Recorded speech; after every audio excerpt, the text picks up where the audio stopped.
a special acknowledgement to my primary academic advisor, Dave Kelly, architect, and acknowledge the other two members of my thesis committee who could not join us in person today, Dr. Daniel Hess, of Department Chair of Urban Planning at the University of Buffalo, and Mr. Mike McGinnis, Congressional Aide for Congresswoman Brenda Lawrence, who represents the 14th Congressional District in which Pontiac is located, all of which have been helpful throughout this process. Thank you. In 2004, 90% of Pontiac residents worked in the city of Pontiac. In 2014, 10 years later, only 10% of Pontiac residents worked in the city of Pontiac. In 2016, the unemployment rate was nearly twice the national average at 9.7%. The median household income was $27,000 less than the national average at only $30,000, and 34% of Pontiac households lived below the poverty line. These statistics together indicate an asymmetry between financial need and economic opportunity. Economic opportunity can be found in the most unlikely of places, including parking.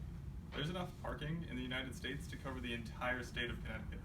That's 6,500 square miles, or over 1 billion parking spaces, 4.5 spaces for every registered vehicle in the United States. And on top of that, 40,000 parking garages in the United States operate at only 50% capacity. So what's the connection between underutilized parking infrastructure and economic opportunity? It's a proposal for the adaptive reuse of part of the Pontiac Phoenix Center parking structure into an entrepreneur-focused live-work facility that strives for affordability and sustainability through shared resources and modular design. A week ago today, General Motors announced that it would be laying off approximately another 15,000 employees. An announcement that signifies a continued decline in automotive manufacturing and manufacturing employment in the United States in general. Sectors that Pontiac and Southeast Michigan have been dependent on for the past century or more. And it's becoming evidently clear that this is not a sustainable practice for cities such as Pontiac. In broad terms, the economic development in cities can be looked at in two approaches, either attracting firms first, as seen recently with tax incentives for Amazon in New York State, or alternatively attracting people first in hopes that companies follow. The city of Pontiac was largely in favor of attracting companies first and didn't really acknowledge the potential decline of the automotive industry that it was so dependent on throughout the 20th century, in particular General Motors. So it constantly catered towards that economic development approach. And in 1957, there was a plan called the Pontiac Plan, approved with those goals in mind. And the result was the creation of a 4-lane, single-direction loop road around downtown Pontiac and the clearing of 27.5 acres for urban renewal development into the 1960s.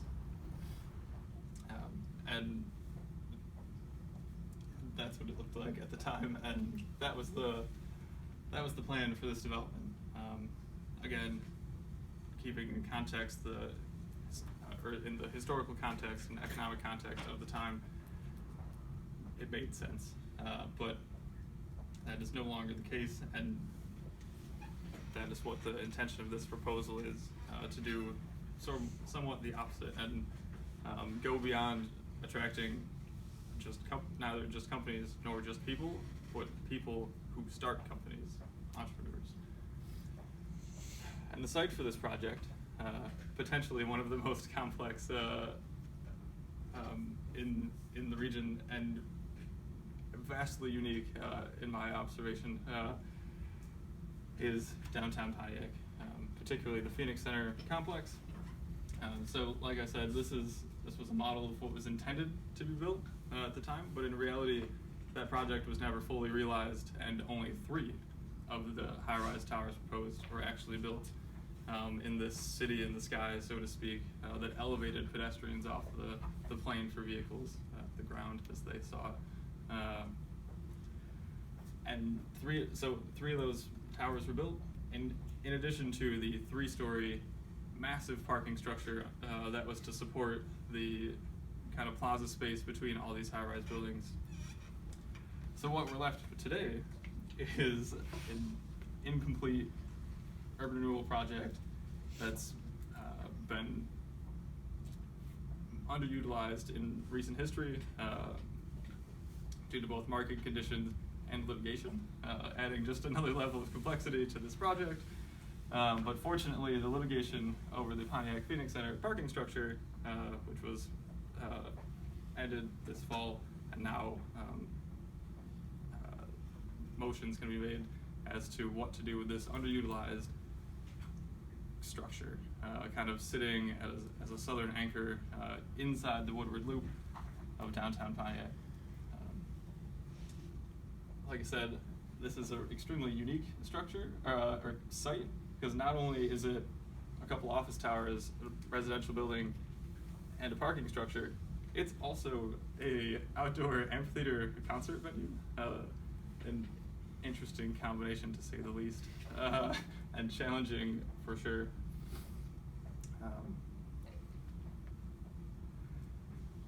So the approach, as I mentioned previously, is to develop this underutilized structure for entrepreneurs in a live-work facility, looking at the tenants of co-housing and co-working spaces to reduce overall cost for individuals who utilize the facility through precedent study, or reviewed through precedent study, but also in the process of reviewing precedent studies found modularity to be an important aspect of both this site and attempting to achieve the goals proposed.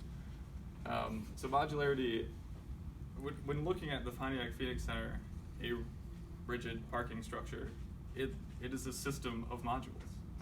It's a structural system, and it's a system of parking spaces, a machine for housing, or a structure for housing machines.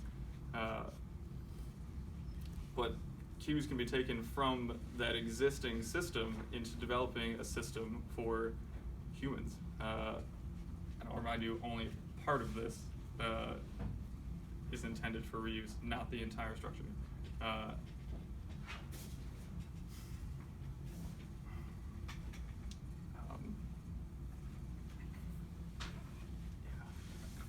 Another part of modularity is incremental intervention. Pontiac has had a kind of struggled history with making big bets on projects that ultimately didn't work out all that well, like this one, which is a public-private partnership. Again, remember, General Motors was was the original tenant of the 2 office towers attached to this building in the 1980s.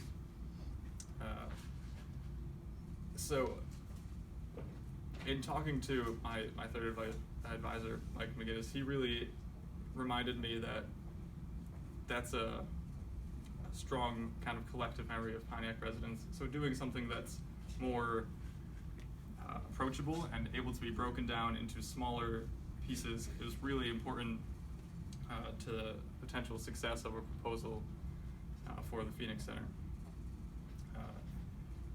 And that's possible through modular design. So remember, the approach is to look at this both holistically and on a small basis through individual modules. Modules that are flexible enough to meet a variety of needs as they change over time. So I've laid out a couple suggestions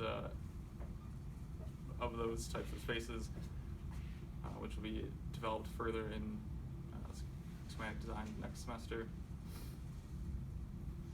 Spaces, again, that are for co-working, co-living, common areas, but are not necessarily rigid like the structure and locked into those program elements forever.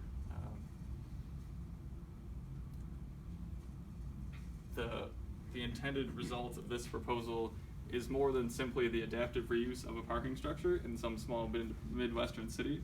The grander vision is to create a model for sustainable economic development through adaptive reuse for a changing economy in the United States. Thank you. Are there any questions? Several. Please. But again, I just first time I'm keeping my watch right here just to make sure I get it. Perfect. You have so many icons and graphics on here that it leads me, as I look through them, I'm fascinated by the images. Could you explain some more of these in a little bit more detail? I mean, I'd love to sort of go through the boards and actually see a little bit more of some of the things that you're explaining. There's a little bit of I mean, obviously you've been working on this very closely. And I think those of us, and I've been working on it with you a bit, but I think there are some of us perhaps that want to hear a little bit more about some of the things that you've actually found out and actually got into. Again, an explanation of even some of these graphic icons that I think are very sort of international symbol-like, and I always like looking at them and seeing if I can tell what they mean. So please go ahead. Referring to these particular everything. like, I'm even looking at the chicken and the egg, and I'm saying, yeah, that's a great idea. That is a representation of economic. Author of the new Geography of Innovation and economist and professor at the University of California, Berkeley, Enrico Moretti, kind of talks about this this idea of, do you attract large companies first through incentives, or do you attract people first in hopes that companies follow? Sort of like the chicken and the egg. And although there is never one tried and true solution for every situation every time, I pointed out that Pontiac has been in favor of the first approach, attracting companies first, or incentivizing them to keep them there. But that's kind of led to the economic and socioeconomic climate that exists in Pontiac today. And the vision of this proposal is to sort of do the reverse and attempt to attract people, but not only just skilled employees who work for somebody else, but in a sort of bottom-up approach of attracting entrepreneurs who start companies and create employment opportunities for themselves and others through the infrastructure of space provided in this proposal. So I'm guessing that is then a really a key part of your research and investigations. Even as you said, your third advisor, Mike is his name? The politician. Yeah. Who said that there is an aversion, obviously, to sort of the big factories leading in a situation like this because of the history or anything else. Okay. Yeah. All right. Well, I think that's one of the things I'd just like to hear expanded upon, because again, you're dealing with a rusted out, basically an alien spaceship hulk of a building sort of sitting here in the middle of this loop. Yeah. And I'd just like to hear a little bit more about, again, your investigations and a description of some of the graphics.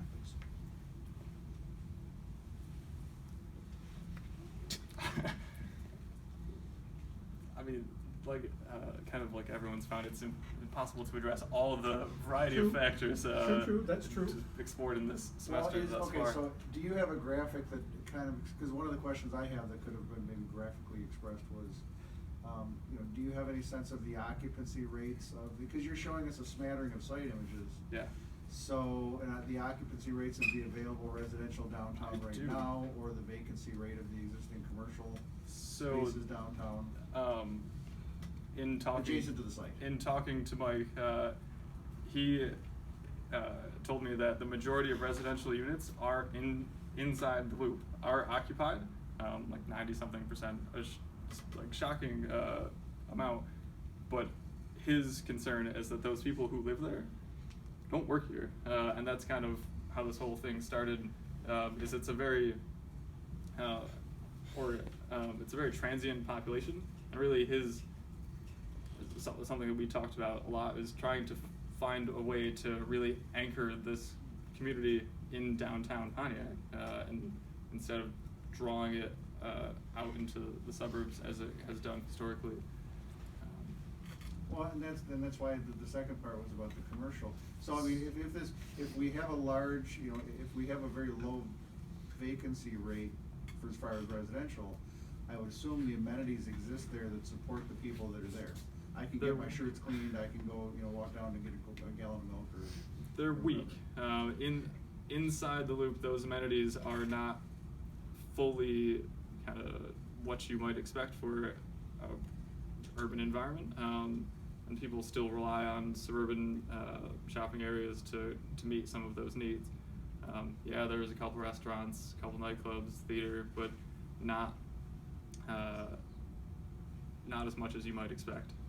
So one of the things I struggle with in downtown Rochester is what's the tipping point, because they keep bringing people downtown, but what's the tipping point where you get enough people to actually get a supermarket now, where those people don't have to drive forever? So is your project going to add enough density that you could start to impact, and because that's the chicken and egg thing, and I don't know the economist you're speaking of, but we've been talking about that for years and years as far as planning it. Do you build the housing first, or do you build the amenities first? Exactly, and that's kind of the strong point of a live-work facility, something that draws both employment and residential at the same time, so that you're kind of increasing the overall density and economic opportunities.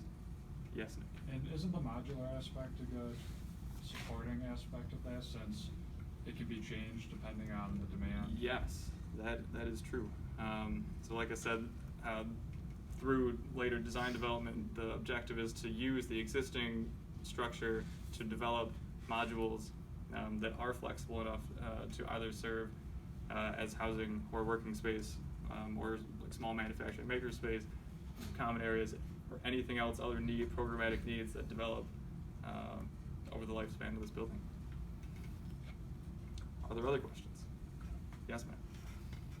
From my understanding of your project, I feel like you're answering a lot of the problems that not only the city of Pontiac is facing, but a lot of urban areas are facing due to the fact that, well, Pontiac's a perfect example behind kind of closing yourself in the loop, first off, but also the fact that they really gear themselves toward one giant company, and they relied on that one giant company, and then when that giant company did, start falling through, the whole city took a huge hit. And I think in terms of the chicken and the egg, they saw the businesses as what they needed, like you said, what they needed to focus on, and we're starting to see that in our country, you can't focus strictly on business, because businesses, come and go, new businesses rise, business will move from Seattle to Texas or whatever. And with your modular design, being able to have those modular units come in and adapt depending on if there's a new business in or people are needing to move into this area is a great solution to taking a failed area and kind of rejuvenating it. Saying that, even if you could basically says that, we're not going to rely on one giant company, we're going to rely on the people here and the entrepreneurship of the people that are going to be living here. And so thank you for that comment. And I'll acknowledge the fact that this proposal or no other for this site will ever fully answer or solve all these problems, but simply start to address them to create some amount of progress in hopes of spurring more progress over time. What would be if completely successful, because I know this is a daunting project and we've talked about the size of it. If completely successful, what would this look like? I mean, we haven't really talked about your programming at all, but as you envision things, what would be a complete success for this site? A complete success would be kind of introducing this approach in the structure at first, but there's a 6-acre surface parking lot right next to it that hopefully would, the interest in investment in this existing structure in sort of a short-term or temporary kind of way would generate longer-term development of construction of new buildings on this six acre surface lot to kind of further the economic development of Pontiac. But that's just right now an open surface lot, right? Yeah. It's owned and charged from, I gotta Yep. pay a park there.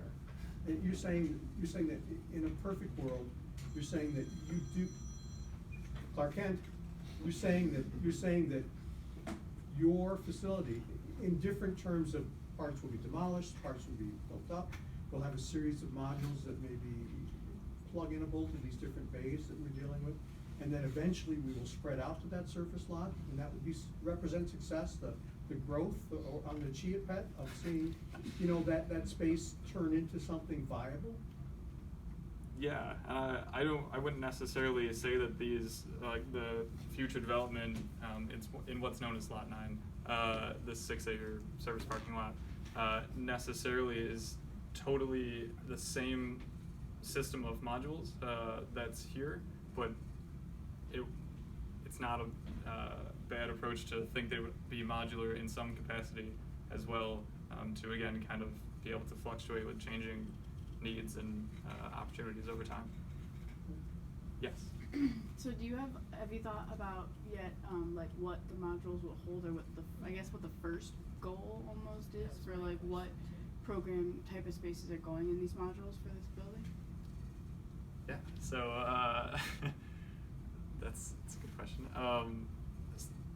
Like I said, the objective of this is to create a live-work facility.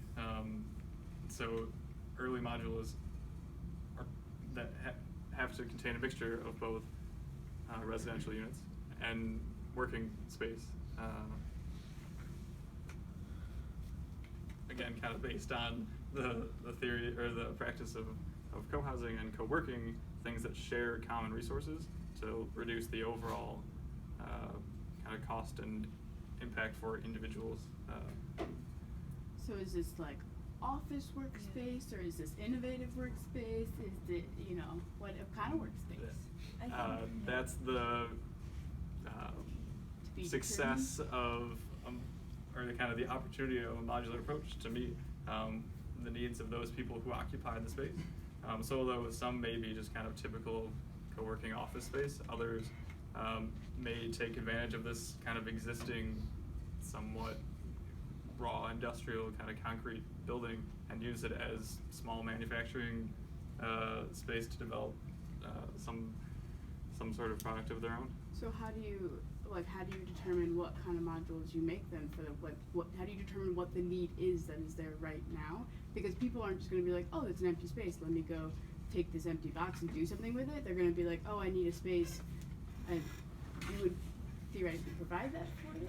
That's a good point, and the intention is that if a kind of like a list or kind of kit of parts, to borrow the phrase, is established to kind of make people aware of what is possible in these spaces, even if they're not initially built, is sort of the plan for making the best use of the space.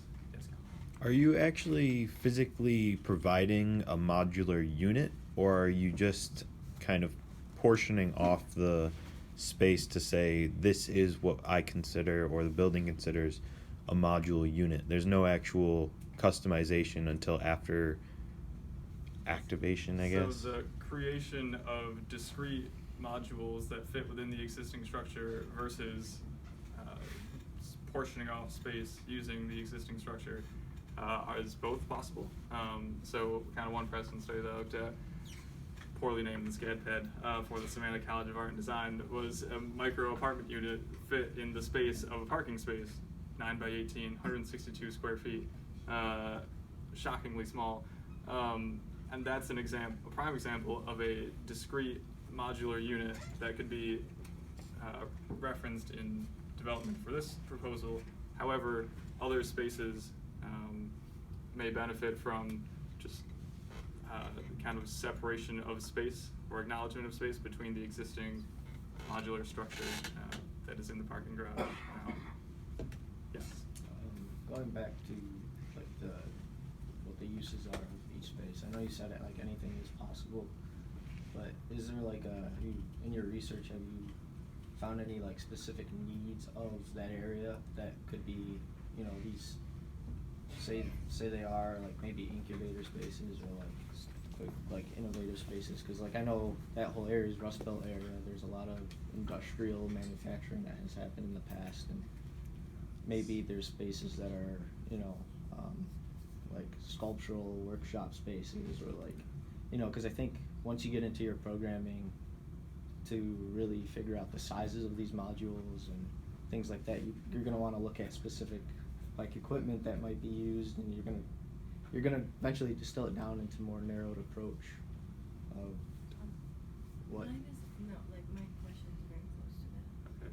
So we'll build on both. Just like to add on to, I think even if you don't have that right now or like don't have an answer, I think it's something you should just do like moving forward. Is that would add a tremendous amount of strength to your project, because this project seems so real. Like you have so many real connections. It needs that real plug-in answer to make it way more feasible. Yeah, like you could look at it. That's just like what we're trying to get to. Right. Like you could look at it two ways, like looking at the past, right, of what the culture is and like what industrial manufacturing, like what was there, and like you could try to bring that back somehow. I mean, again, I don't know what the needs are of that area, you know, like what do they actually need to bring back some sort of life. To kind of address both points, one, they're good points, so thank you for putting that, but a couple things. One, the parking structure modules, like the structure itself is 32 by 34, and that's kind of the basis for smaller divisions or combination modules going forward. So there's that first physical limitation in terms of like basis and reality, but in terms of actual need of the people that are there, when I visited Pontiac in September for the second time, third, I spoke to a number of entrepreneurs who are already there, but kind of lack some of the resources that they would like to really help their endeavors flourish. One particular woman, Mary Gee, who recently opened a small co-working space in the upper floors of this building right here, 7 North Saginaw Street.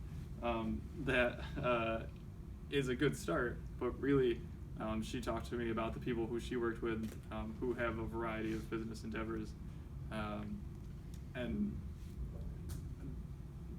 said like it would really be important to kind of expand upon what she's doing to meet this growing need, because there's just a lot stronger of an entrepreneurial presence than I expected to find, but did when talking to these people.